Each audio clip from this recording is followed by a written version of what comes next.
Okay, this is a day 700 summary for SpyGate or Spy Ring in Congress, whichever you prefer. And I took a presentation over a year ago, 14 months ago now, where I went through the slides and I wouldn't change one single word. The only thing I might add as a person here or a person there, but 2 years ago, I had started out this series by saying Annie McCabe had set up a 20-year spy network. 20 years ago, had set up a spy network for Hillary Clinton. Now, this has gone through what? One, two, three, four, five, six different versions of the PP dossier now with Trump.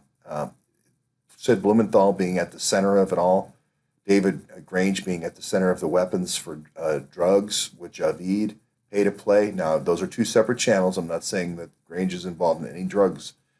But again, the Port of Norfolk and all the different Terry McAuliffe machinations with the Port of Norfolk, all completely correct. The Iwan's enabling this uranium trade for McCabe, Rosenstein, Comey, and et al. The Iwan laptops, the connection to the Humor server for Hillary Clinton in Brooklyn, again correct. All the illegal logins, the terabytes to Pakistan, the cash to Pakistan, the diamonds to Pakistan, as it were, all correct. If you go down here to this thing, again, this slide's almost 2 years old. I said it was the missing BlackBerry server that was going to be the key to the case.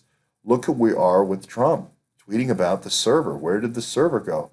Look at with Becerra, with his intimidation and harassment of me now, the harassment of task force. It's all because of the server. He knows it's a felony. Becerra is the Attorney General of the state of California. He knows he destroyed evidence. He knows that is a felony. That is over almost 2 years old now. In this case, where I actually found the bag of evidence, and I found the witness who had the bag of evidence at Imran's house receiving that in Virginia with the laptops, the Blackberries, and the hard drives. Of course they took the same bag and put it into the Rayburn office building, because then they had control of it. Then they could say, well, the Capitol Police have control of this evidence now. And when you control the Capitol Police, you stay out of Virginia and stay out of the Virginia courts.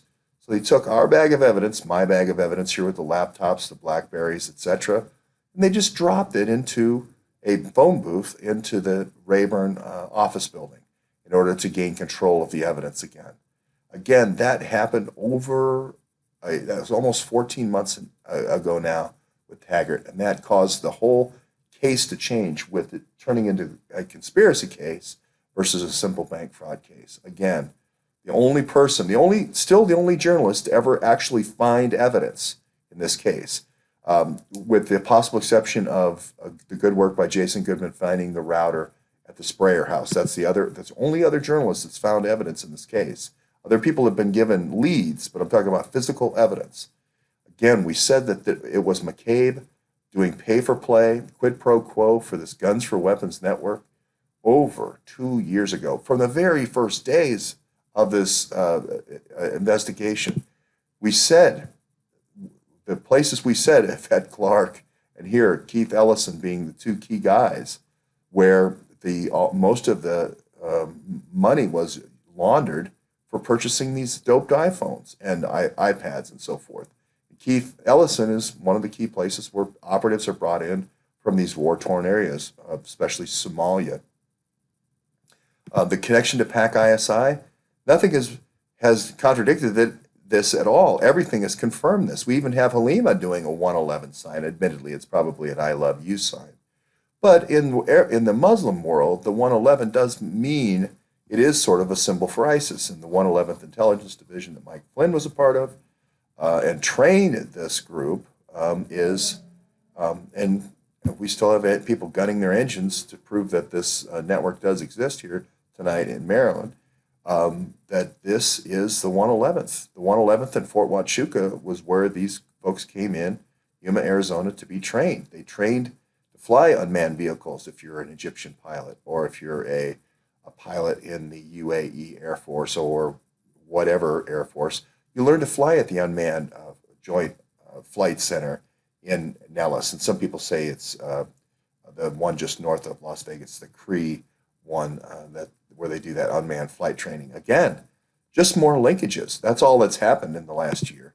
Look at the container ships with Jack Lew and Dennis McDonough and all the CFIUS things that we've learned. And now all the additional information we've learned about Iran and Iraq and the illegal nuclear trade there, and how Mr. Hussein here exported nuclear technology to Libya, to North Korea, and as well did in Iran. And so this diplomatic cover using these different royals for shipping this from our nation's most sensitive ports where our Trident submarines are, again, never more true than today. I remember this was a conspiracy theory where the weapons were being put in the back of cars and then into containers and being shipped to Africa. Well, I guess that wasn't a conspiracy theory after all. Alpha Jalo immortalized that, and of course Politico immortalized that in a series of articles called Operation Cassandra. Again, the connections back to Amjad 1 and the original Iran-Contra. The only thing we found out was there was even more people like Halper involved, and also Richard Dearlove, and additional new conspirators like Papadopoulos and Page that were brought into the same exact network, this Iran-Contra network, now just being Iran-Contra. Again, we haven't even scratched the surface on all the different technology that's been exfiltrated from the United States. Here we have Hina Abid, Alvi, and a little bit of a swizzle on the name to try to protect the name, but a very, very light sketch. Again, ripe for research and anybody doing an assessment of what our nation lost. Again, the 1, 2, 3, the CFIUS being the key area where the uranium was stolen from America. Still, the money laundering operations like Classic Motors DC haven't been researched yet. Jeff Epstein and his whole use of these women from war-torn areas to be used to compromise different people on Capitol Hill, as well as in Florida and New York and the financial markets. And then the use of the EB-5 visas. Look at all the evidence with Carter Page and Philippe Sater and all the different people that have been brought in on this EB-5 program with Michael Cohen. Just nothing has done, there's nothing that has contradicted any of the reporting. The only thing we have is confirmation.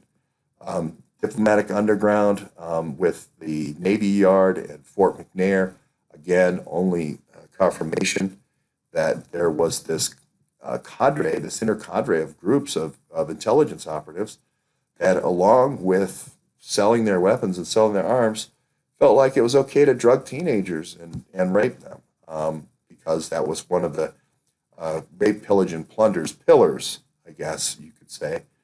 No one has still interviewed Jaquaya yet, even though we know she's a key person involved with the Irans. Again, even though it was over a year ago, it still remains one of the key ways to get to the bottom of the investigation.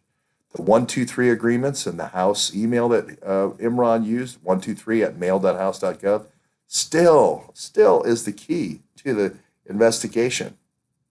Nothing's changed. We looked at the toner cartridges, and we've said that that was a frequent excuse for someone in the IT department or the Department of Defense Intelligence Services Agency to go in and out of these different agencies, especially the defense agencies or the key national security agencies like DHS, and bring out these portable devices. And indeed, we found a backpack at Andre Taggart's house, at Imran's house, that conveniently later, 4 days later, moved magically to the Rayburn office building and changed jurisdictions as far as who had custody of evidence. A lot of the original research we did about Quasi Mensa, the guy who sold a lot of the phones through CDW, been buried. No one has followed up on it. Looked at all the different civil cases that Imran Awan was in, Dulles Green and so forth, places where women may have been kept, or staging areas where women could be brought to for visiting dignitaries, has gone uninvestigated. Kidnapping threats and so forth, the fact that people have, the Awans were skilled in that, none of that has been investigated. We have never seen pictures of Golani still to this day. We identified just through frequency analysis different places where the Awans lived, where the drugs gang lived as people were being bought in the United States. Again, no follow-up by the Virginia police.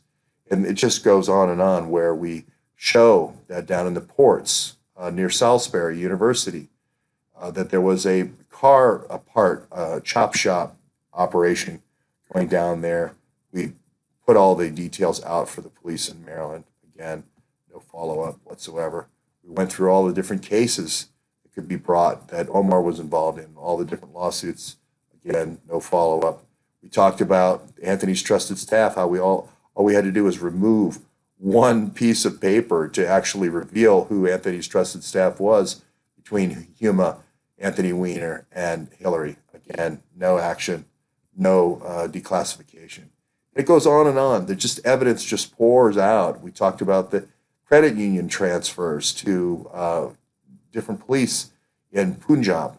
Again, hundreds of suspicious activity reports. This is over 14 months ago. Again, no follow-up.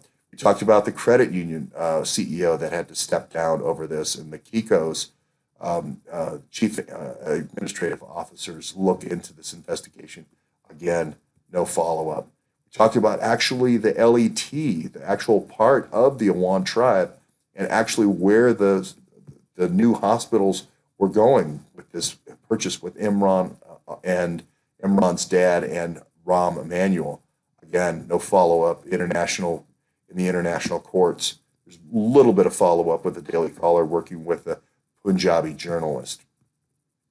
And it just goes over, it just repeats itself over. I've got 183 of these slides. I went through 183 slides tonight. And the only thing I said was, we've just added more meat on the bones all along the way. This is the way to approach news. It's more difficult. There's more moving parts, but at least you're dealing with the truth rather than some kind of fake PP dossier.